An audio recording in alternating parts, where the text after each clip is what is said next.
იცით რას მივხვდი? ჩვენი უმეტესობა ემოციურად გამოფიტულია და ისე ვიქცევით, თითქოს არაფერი არ ხდება. ეხლა უსმენდი ძალიან საინტერესო პოდკასტს. საათნახევარი გადიოდა და მინდა გაგიზიაროთ, ფსიქოლოგიურად ვაკეთებთ ისეთ რაღაცებს, რასაც ვერ ვამჩნევთ და ჩამოვწერე 6 პუნქტი, რაც ვთვლი, რომ ძალიან მნიშვნელოვანია ყველამ გაითვალისწინოს. პირველი, ჩუმი ზეწოლა. ემოციებს შიგნით ვინახავთ იქამდე სანამ ის ძალიან არ დამძიმდება და შემდეგ ერთი მცირე ზეწოლაც კი საკმარისია იმისთვის, რომ ავფეთქდეთ. გამოსავალი ისაუბრეთ აფეთქებამდე. პატარა მნიშვნელოვანი საუბრები ნაკლებად მტკივნეულია, ვიდრე ემოციური კრახი. მეორე, მუდმივი შედარება.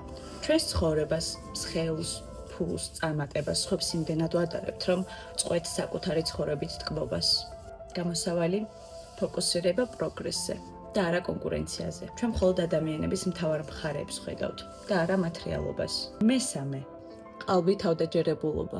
ჩვენ გარედან ძლიერად მოქმედებთ, ფარულად კი გვჭირდება დასტური, სიყვარული და დარწმუნება. ხოლო ნამდვილი თავდაჯერებულობა მოდის თქვენი თავის სიყვარულით, სხვების ყურადღების გარეშეც კი, რაც ჩემს თავზეც ვისწავლე. მეოთხე, ემოციებისგან გაქცევა. ჩვენ სკროლავთ, გვძინავს, შოპინგობთ, ან ყურადღებას ვფანტავთ იმის ნაცვლად, რომ რეალურად შევხედოთ თუ რა გვაწყენინეს. გამოსავალი არ არის მყისიერად გაქცევა ემოციებისგან.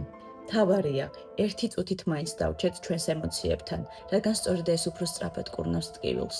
მეხუთე, განსჯის შიში. ჩვენ ჩუმად ვრჩებით, ვალავთ ჩვენს რეალურ აზრებს და ვიცვლებით, რადგან გვეშინია თუ სხვები რას იფიქრებენ. მაგრამ რეალურად ადამიანის უმეტესობა იმდენად დაკავებულები არიან თავიანთი ცხოვრებით, რომ უბრალოდ არ ფიქრობენ შენზე, იმდენს, რამდენიც შენ წარმოგიდგენია. და ბოლოს, ყურადღებაზე დამოკიდებულება.